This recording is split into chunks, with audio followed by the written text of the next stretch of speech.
So quick question for you. Do you ever look at your shelf and realize you have a bunch of JRPGs that you have doubles, triples, or even quadruples of?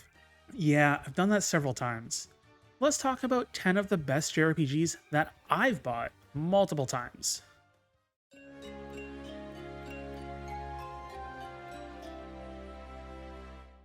I don't know why I buy games multiple times. It might just be because that console's no longer relevant, or I get a definitive edition. Maybe I got it digitally originally and wanted a physical version, or I just wanted a PC version because it performs better. Regardless of why, it's not uncommon for me to rebuy a game that I already own. Today, we're going to talk about 10 JRPGs I've bought multiple times. But before we jump into it, I'm curious about what games you might have bought more than once.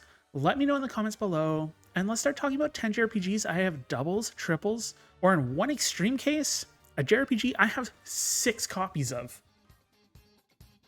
Starting off today's list, we have Persona 5, originally released on the PlayStation 3 in 2016.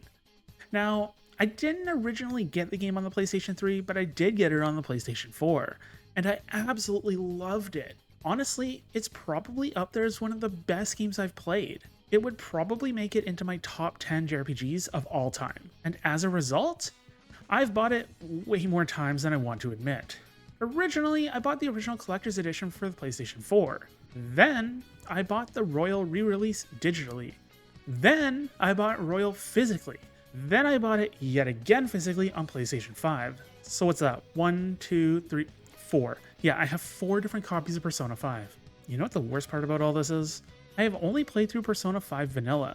I haven't even booted up Royal at this point. Not because I don't want to play Royal. In fact, I really do want to play Royal. It's just because I have a huge backlog. And Persona 5 Royal is like 80% of a game that I've already played through. Persona 5 itself is a really long game. I've heard they've streamlined a lot of the mechanics in Persona 5 Royal, so it might be shorter, but even if it's only like 70 hours, I could still spend those 70 hours playing a brand new story with brand new characters and experiencing a whole new game. I will end up playing Persona 5 Royal at some point, but until then, it's gonna sit there with all the other copies of Persona 5. Next, we have Tales of Symphonia, originally released on the GameCube in 2003. This was actually the game that made me think of this list. Remember how I said I own a game on this list 6 times? That game would be Tales of Symphonia. I originally bought Tales of Symphonia on the GameCube. Then I imported the PlayStation 2 version. Then I imported the PlayStation 3 Unisonant pack that was bundled with Dawn of the New World.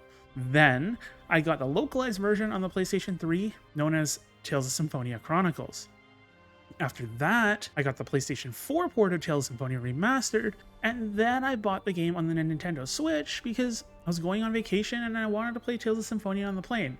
So, to recap, that's 1 GameCube, 2 PlayStation 2, 3 PlayStation 3 import, 4 PlayStation 3 localized, 5 PlayStation 4, and 6 Nintendo Switch. 6 different copies of essentially the exact same game with no improvements. In fact, it's kind of the opposite. The GameCube version of Tales of Symphonia actually runs the best, as it's the only version that runs at 60 frames per second. And everything from the PlayStation 2 version and on are exactly the same outside of resolutions. Just to expand on this, for this list, I'm trying to stick to a single game per franchise. So I'll just briefly mention this. This kind of goes along with the entire Tales series. I own multiple versions of virtually every single Tales game. Mostly localized and imports because back when I became a Tales fan and fell in love with the series, it was questionable which Tales games would actually get localized.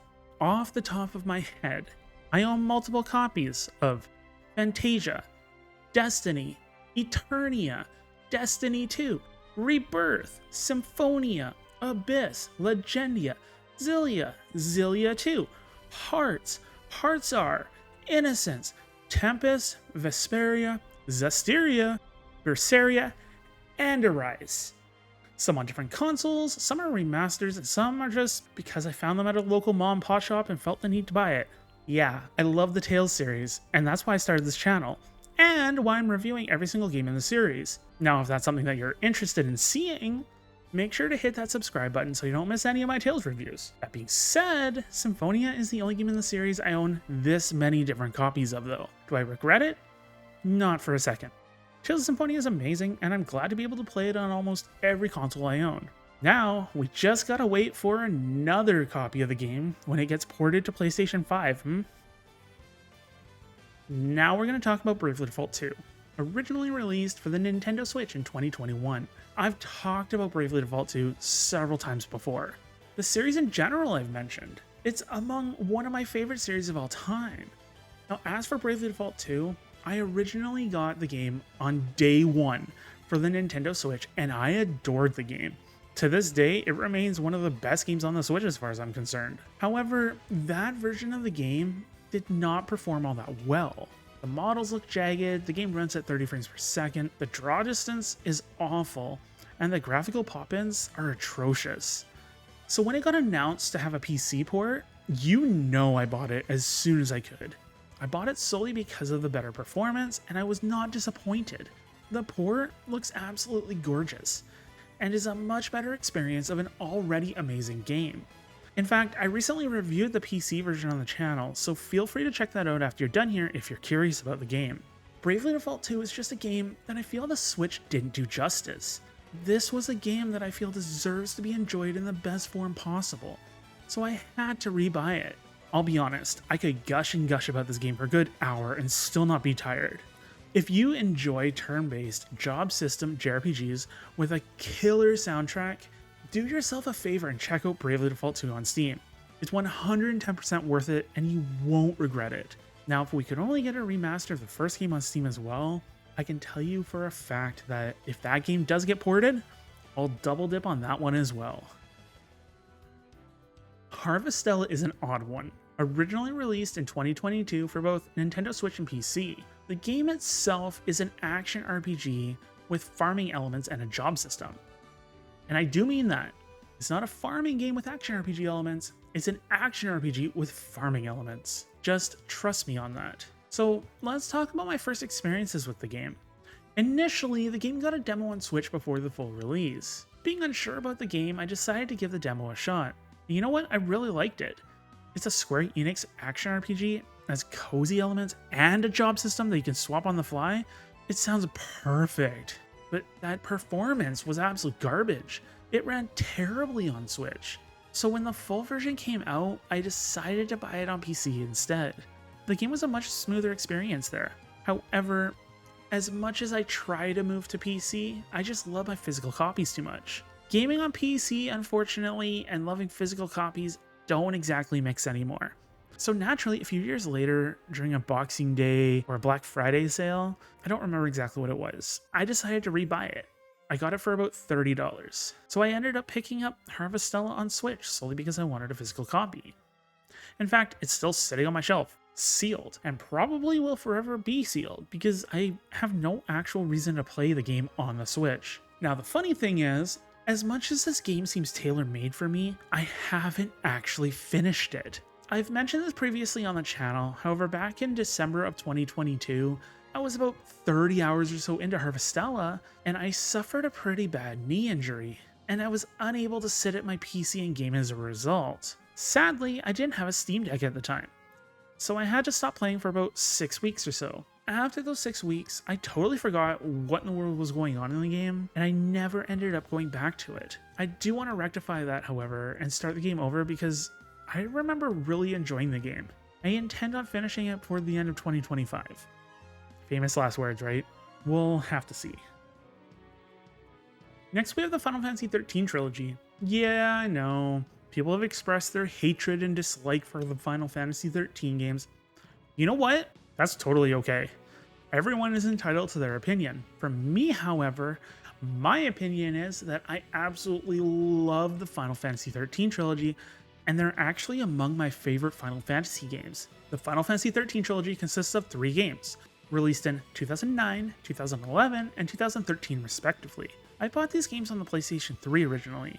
Then I bought them physically on Xbox 360 because playing them on Series X is the best way to experience the games. Then I bought them digitally on the 360 because they were on sale, and it's just less effort to load games from your hard drive instead of digging out the disc.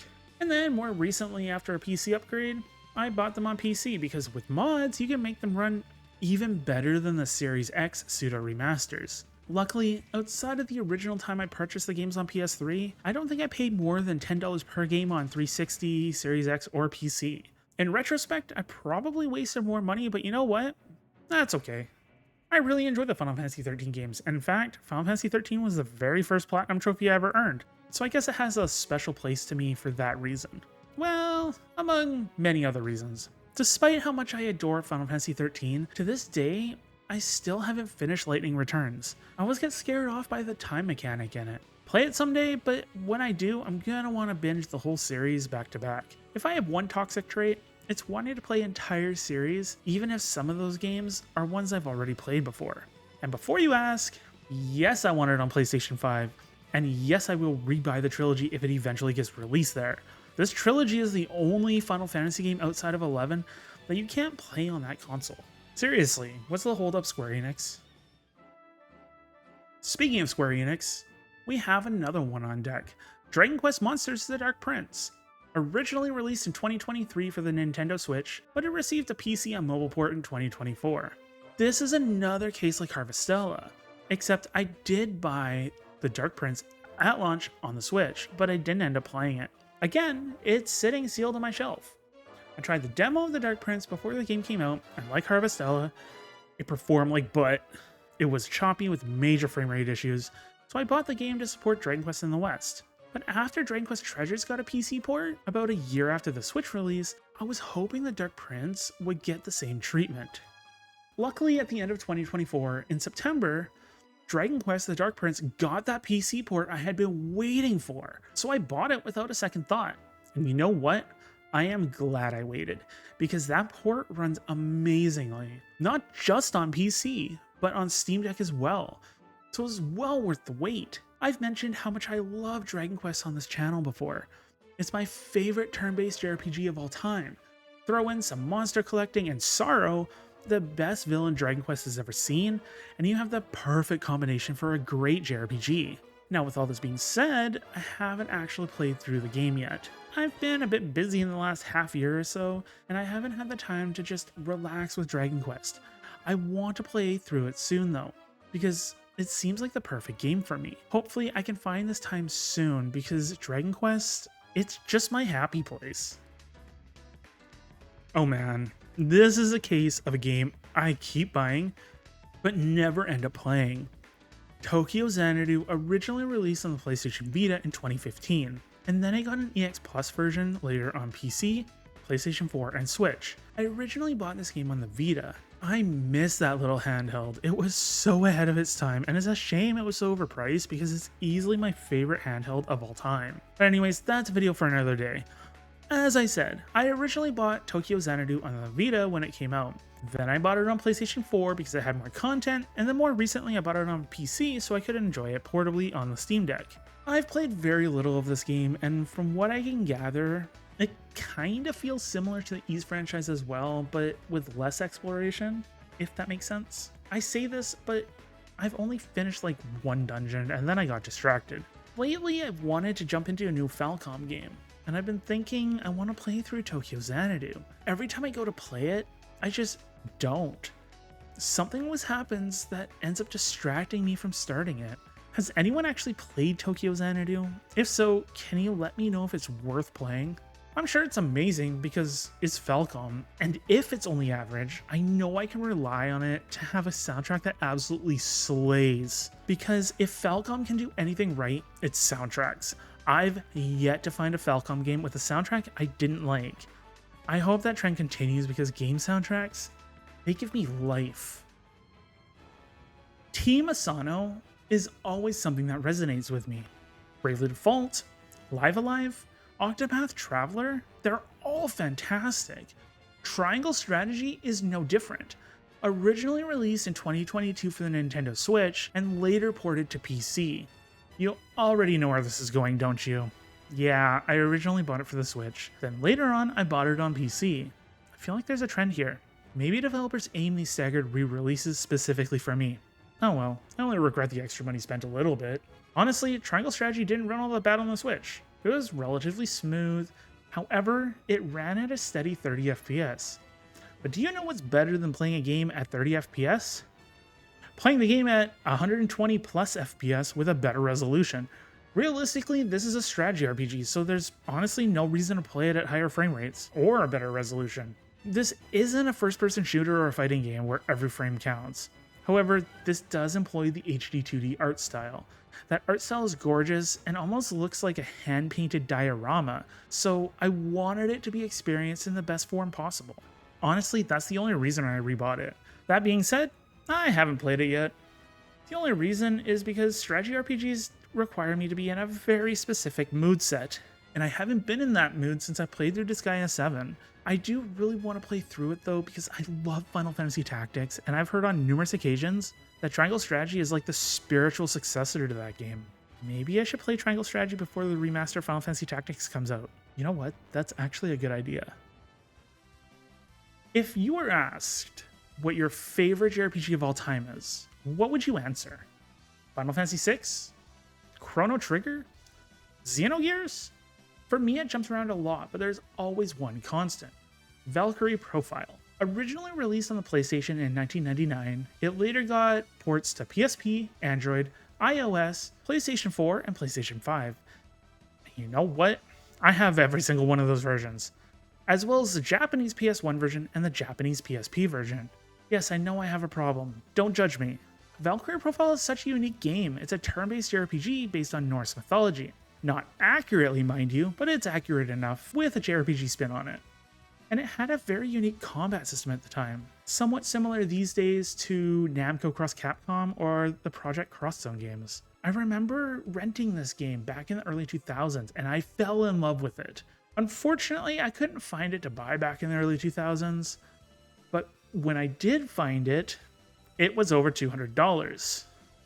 I mean, I still bought it because it's one of my white whales of gaming, but it was still a pretty penny. Sadly, this series has kind of devolved since the initial release. Valkyrie Profile 2 Silmaria was amazing as well, but then we got Covenant of the Plume, which totally changed it up into a strategy RPG. And then we got Valkyrie Anatomia, which was a mobile gacha game, which normally I don't care for gacha games, but this one was kind of fun. Unfortunately, that has ended service. And no matter how much I hate gacha games, nothing, and I do mean nothing, is as bad as Valkyrie Elysium. Have you ever played a game that causes you like significant emotional damage?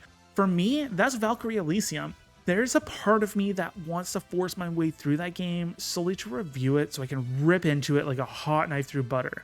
Valkyrie Elysium is nothing like the Valkyrie Profile I fell in love with, and it almost doesn't even feel like the same series as far as I'm concerned. It's a generic action game spin-off that no longer feels like the Valkyrie games I grew up with. So maybe I'll review it in the future, but I'm gonna have to find some way to actually play through the game because it's painful.